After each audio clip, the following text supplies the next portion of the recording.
J.O.N. Would you do me the honor? Do me a favor, Nicolette. Of playing me some Can you get me I can do that, my nigga. two jelly beans out of there?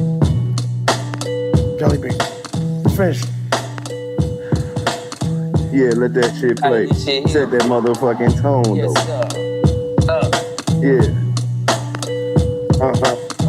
I wish you had a spread. That'd be hard in there. You know if this was, like, you know what you need on here? You need a nigga in the beginning that say, yeah, and you don't stop. Yeah, and it don't stop. Yo, and it don't stop. 1 into the 4. You already know how I'm coming through the door. Let me bring it back. 1 into the 4. 1 into the 1 into the 4. Oh, come on. Ooh. I get down on the, yeah. I get down on the, yeah. That's hard. We gonna take him up top. Oh, shit. Look at you!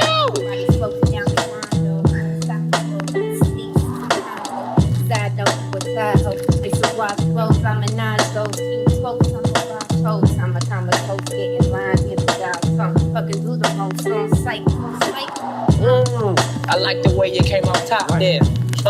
Come back. Don't stop there.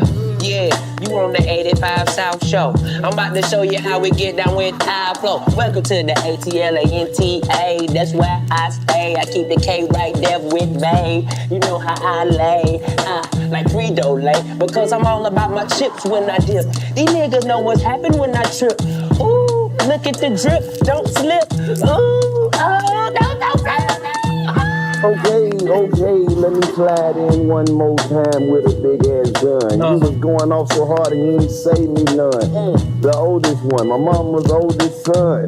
I'm just started, so this shit just begun now. I'ma do a backflip, bring it back flip. Yeah. And you know we coming through with some black crips. Yeah. And I know another nigga on the other side. Yeah. And he told me, let the other bullshit ride. Yeah. But I was on some other shit, some other shit. Yeah. And I was about to go and see what they was fucking with. Yeah. And they didn't know that they was fucking with a fool, cause I done came like a handyman with so many tools. Ooh, so what you pull? Did you pull the monkey rat? Now what you pull? You ain't stopping with the stack? Now what you pull? Cause I know you get filthy. Now come on, shout it, don't play. Go ahead, get with me. Hey, you would've thought I was gonna hit him with a hammer. Damn. But I'm a Mississippi nigga, not Alabama. And so I came through with the big shit. Yeah. That even if they didn't get hit, they getting hit. Ooh, I like what you Yeah, you feel me? Yeah. That could have been a cold little St. Ives commercial or something back in the Look, that was your song. You feel me? Two shoes. Feel me? Fuck, I hit with a pack. Picking up what feel my left though. No cap. This better have my sweet potatoes. I got the magic stick. Come on. Okay. Yeah. You heard what he said. Yeah. Now DC, this one of the ones. I think so, my boy. Now, we can get this man all kinds of intros, but I think this is probably one of the most important figures in hip hop culture. Talk your talk now. Come on. He was in them rooms. He sold them records. Them concepts, them ideas, them art shows, them exhibits. Movies, I think they scared on. tennis shoes, What? liquor. What? This one of the niggas that showed niggas how to be rich. Come on now. Shit you supposed to do when you get the money. Don't forget about the clothes, nigga. This what you do when you get the money. And he has an excellent eye for spotting culture vultures. Come on, man. He the nigga that had to be the nigga. You know how when you need a nigga that say some shit that ain't need to be said, but nigga ain't gonna say it? He the nigga that'll say it. They gon' say it. And I'm talking about and replay it too. You know him as one of the Coldest. intelligent, money making, the definition of a hustler. Front liner now.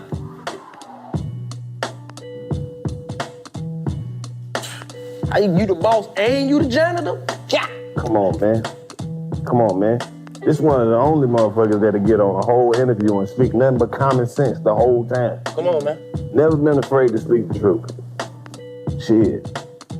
I can't believe he in here fucking with us today, man. I don't discount. We done lost count of the millions of shit that he sold. He done made billions of dollars in revenue. And he was the nigga who walked up in there and told them white folks, give me some. You ain't called me. It's not a Def Jam tour. Right. Why the fuck they wearing Def Jam jacket? Come on, man. Come on, man. His son got cookies, man. Come on, man. And they delicious. Y'all niggas gonna stop acting like y'all the only ones getting money. Come on, man. I'm talking about he put everybody you like on. He was right there. None other than Ooh, man. hip-hop royalty. Ooh. Mr. Ooh. Damon Dash. Come on, somebody. Thank you. That's the definition of putting respect on somebody's name. Come on, man. Appreciate that. That was dope. Hey, man, I'm gonna tell you. Only thing you forgot was the pause. We also invented pause. You definitely did. But we down here, we don't like to say that shit.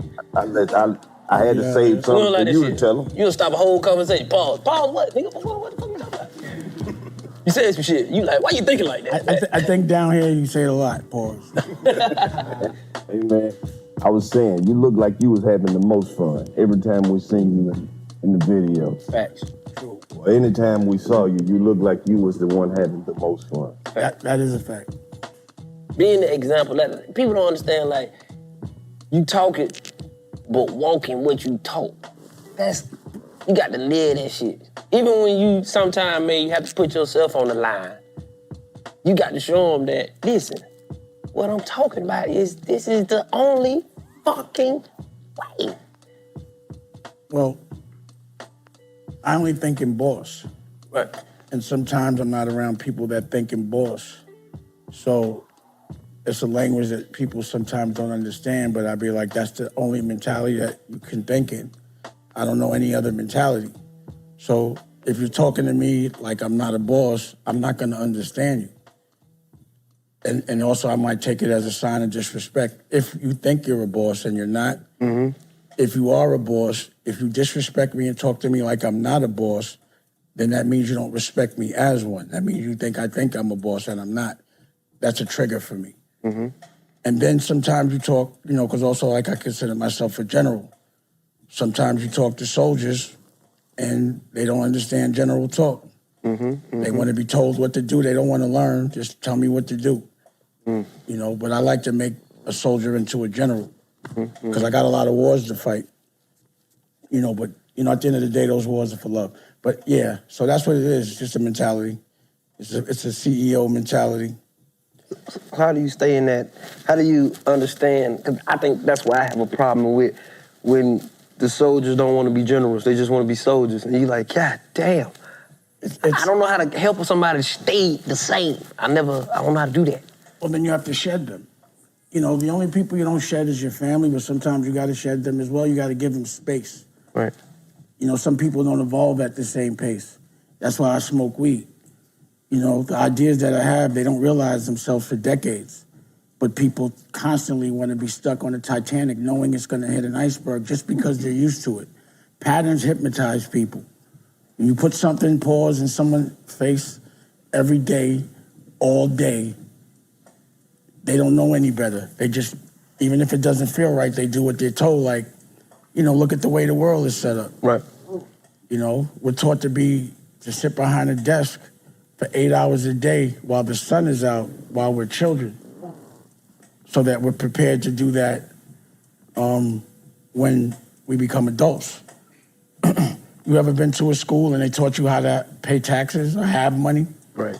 Or taught you how to pass a law? Right. So these are logical things that should be taught. And also the curriculum that is implemented today is a curriculum that was made by Thomas Jefferson, and this is facts. And that was for a white man to know how to tell a black man what to do, and for a black man to know how to listen to a white man. And we still have that curriculum today. When we go to school, we're presented a sport, and what pause is dangled is you could break a social class if you try to win lotto and spend your whole life not learning and doing a sport. And while you're in that team, they don't teach you about anything that happens after 30, knowing that more than likely you're not going to become a professional. And if you do, the likelihood of it lasting and you not getting injured is slim to none. So why, if you're going to distract a kid in the school, you're not going to teach him about what happens if this shit don't work out? Right? Mm-hmm. Why do schools look like courtrooms and jails? Especially the schools in L.A. Everywhere. Every school looks like a courtroom. It looks like a hospital. They all look the same. It's programming. I go to a kid's prison, to the school in Chicago. What they doing to those kids is the saddest shit, and I suspect they're doing it everywhere. The kids don't have outdoor space. They breathe recycled air. When they get locked up, they're given a drug. The drug makes you impotent. It kills your libido. And they say if you take the drug, you can get out quicker. It's called the CUT program. So they all doped up, all of them.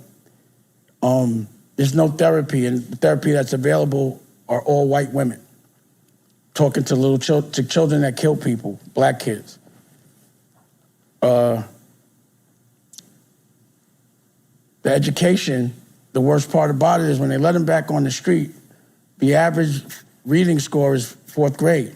So that ensures that they build another jail cell. So the recidivism rate is almost at 99%. So imagine bringing the kid, doping them up, not educating him, and putting him right back in the war with no education but addicted to a drug, and the only way he could get it is to go back to jail. So now jail's not that bad to him. They're just preparing the kid to go and be an adult in jail. Now, the worst part about it is for every kid, the budget is $1.2 million.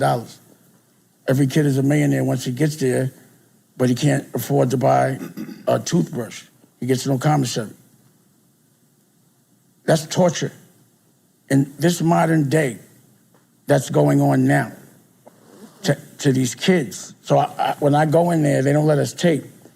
But like, if I have girls with me, they cry. It's really disturbing, and y'all should check it out one day. But, you know, that's how they're programming our kids to accept things, unrecognized trauma, where it's cool for us to hurt each other, glorify it, and also there's an algorithm for it where you get paid and not ever do anything to the people that are repressing us. It's all a program. If you just sit back and don't do, you just got to look at what's logical. You know what I mean? So I just always look at what's logical, and I'm not going to complain. I'm like, you know, that's a good trick. It's fucked up that it's happening to us. But what's been erased from our memory is when we were in control, like Moors. Mm-hmm. We were torturing them. They were our slaves. They've erased all of that history. You never got taught about a Moor in school, right? Mm-hmm, mm-hmm. So there was a time, and I guess when you get abused and you're not that strong, you get very strategic about how you make strong people think they're weak. They've just been tricking us. That's why I laugh at them. But I just been aware of it the whole time. I think it's because of the family that I grew into. You know, we've never been bullied. And just the people I grew up around. Mm-hmm. We've never been on that end. We were always like the people that bullied the bully. I'm not saying me, but the people I was around. And I appreciated the fact that I didn't have to do what they did and that I could do what I wanted freely. And that's why I was just always felt untouchable. And I still feel that way. And, you know, I'm 52 years old. You don't, like, what I do also is I can time travel. So when I was young, I would get in my spacecraft at light speed to what I would look like when I was 52. And I was like, I don't want to be on the greatest hits tour. I don't want to be old dancing with a gray beard with champagne. Mm-hmm. I don't want to be pushing old work. So I knew the trajectory of what I was doing was going to have me doing some corny shit when I was older. So I was like, yo, this shit was too easy. I sold 3 companies before I was 40, before I was 35. So I'm like, I'm going to do this shit on my own. And I want to make sure everything I do in this moment, when I'm 50, I'm prepared for what's going on now. See, when you hustle or you like start a company, you don't start a company that worked in the past. Mm-hmm. You got to think about what they're going to be doing in the future. Mm-hmm. So I started building everything. Like I looked at the industry as it stood 10 years ago, 15, like the Titanic.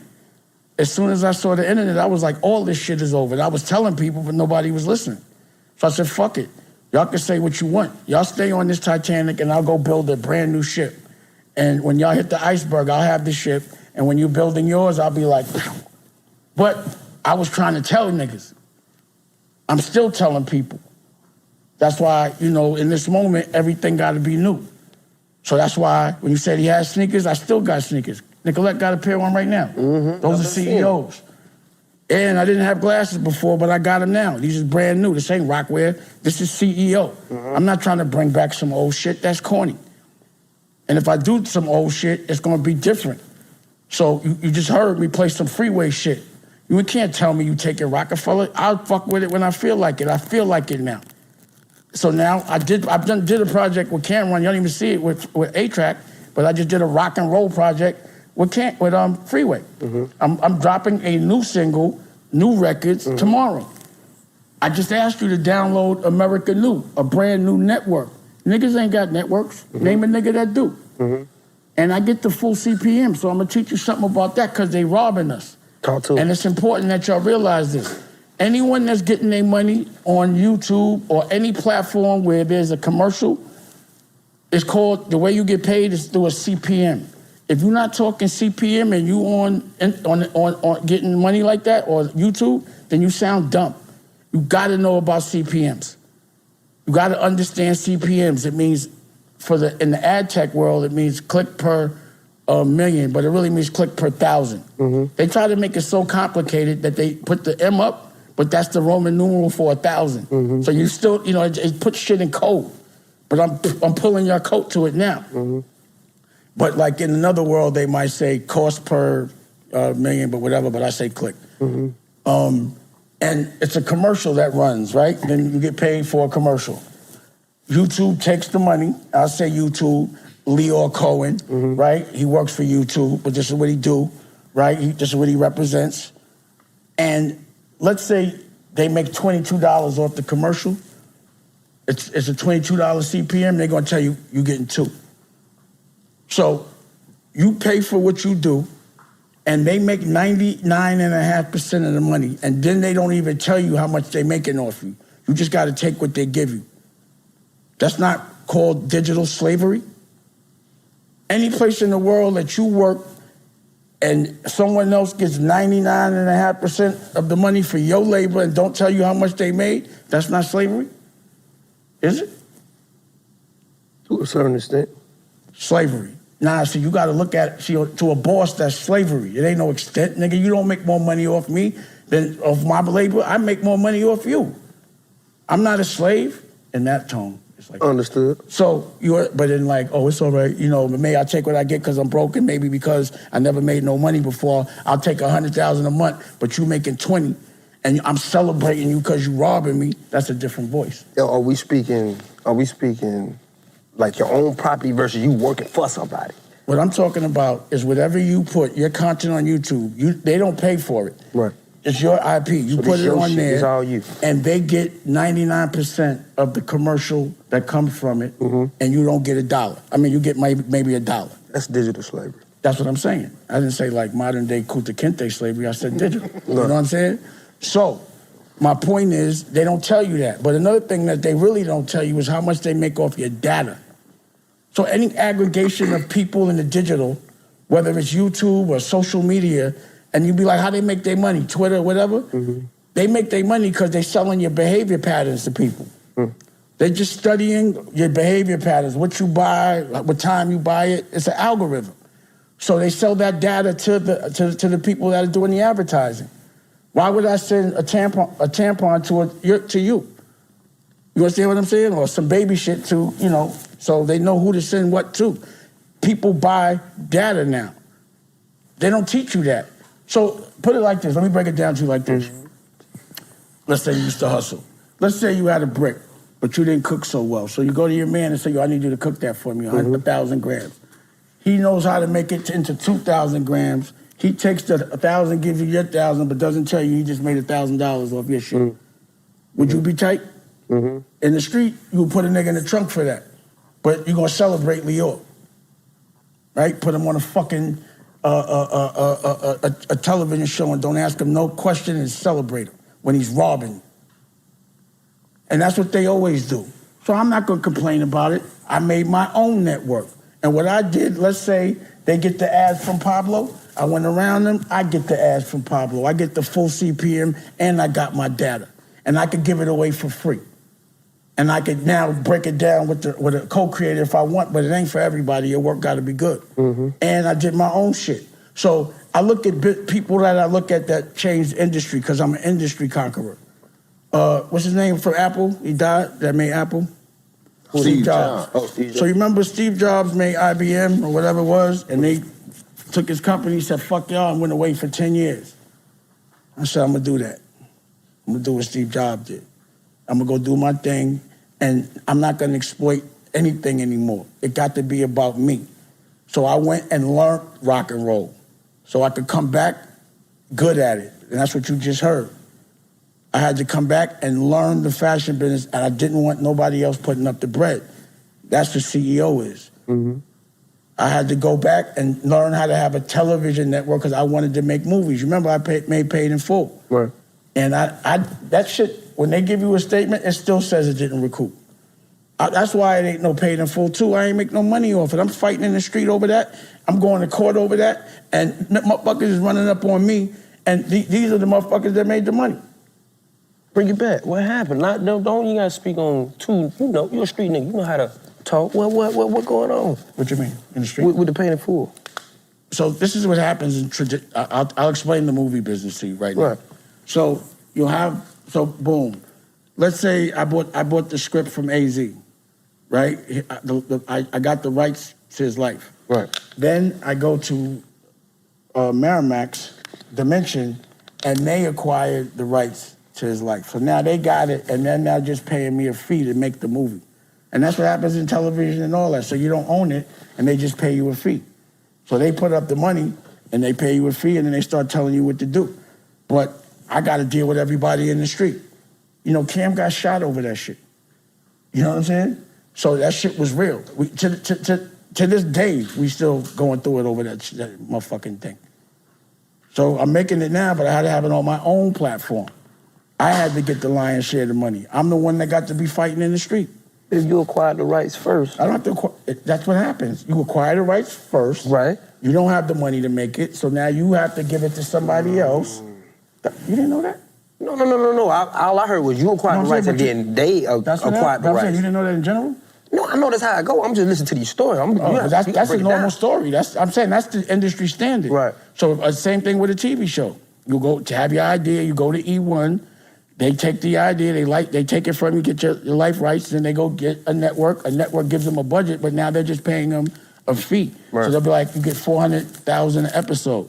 As long as the episode's all right, I don't care what you do with the money. So a production company, right? Like let's say this, you got cameras. What they'll do is they own the cameras, but they'll act like they renting them for like $5,000 a camera. So they it's called the skim. So that's how the production companies make their money, is all from the skim. And then they tell the artist, it's never a black production company. It's always a black person that's down with a white production company, right? And what they'll do is tell the artist, we paying you short bread, go get your money in the strip club. You understand what I'm saying? Like get paid to be like hosting and shit like that. And that's the game. So I'm too aware of the game. Like I look at it as a boss. I want, how you make the money? See, that's what y'all gotta start asking. Stop worrying about how y'all should know how y'all make the money. They're giving it to you. Ask them how much money they make. I don't give a fuck what you giving me. How much do you make off me? That's it. Nobody never asked that. In the street, we do. We ask each other that. We don't trust each other. As soon as they and another thing, when you get on social media or YouTube, or you actually sign a contract. You got kids signing contracts without a lawyer looking at it. Y'all giving away all your rights. Nobody even looking. Why? This seems logical though, but nobody looking. Just because they say it's so, that means they robbing us. The less we know, the more they rob us. The more we know, the less they rob us. That's why they got to talk to me nice. I'd be frustrated when somebody's trying to sell me fake shit so confidently, and I'd be like, bro, I'm not dumb. It's frustrating. So that's why I smoke weed. And that's why I'm like, fuck it, I'm gonna do it myself. And then you put niggas on, and they go jump on their side, and they start, selling out I can't be doing all that shit. So that's why I was like, I'm only gonna do, this network is my family's network. I work for my family. All the companies, they my families. That's not mine. I work for my family. I'm at work right now for my family. And on my network, I have therapy. I have children's programming. I got books out right now. I got Rocky, my girl, she sold a book called Dusko Goes to Space about my son. She already sold 60,000 books. That's 10,000 is a bestseller. That's it. And you know how? We go into the Board of Education and they let us teach the kids how to dream. See, I'm down with something called the OSG. It's hundreds of principles from economically challenged places. And when I say economically challenged, I usually mean black, but they always know what we mean when we say black. Mm-hmm. They know our verbiage. They know how to block what we're gonna say already. We've been saying the same shit. Mm-hmm. So we gotta change the verbiage. Mm-hmm. You know, economically challenged. Mm-hmm. And what they do is they talk about the things they could do off school grounds. Dr. Dennis McKeesey curated all the coolest principles. So if there's public officials that are black or from our culture and principles, they're gonna let us teach. Mm-hmm. So we have to teach. We have to give curriculum. All we do is we let them give us curriculum. Why would we let them teach us how to be slaves and not know it? So you know how you keep a slave? You don't let him know he's a slave. That's the digital world right now. That's what they're doing. So I'm telling everybody, whether you fuck with me or not, I still want you to tell them to talk to you a different way. How much do you make off my shit? How am I signing something and I'm not giving it to a lawyer? When do we do that?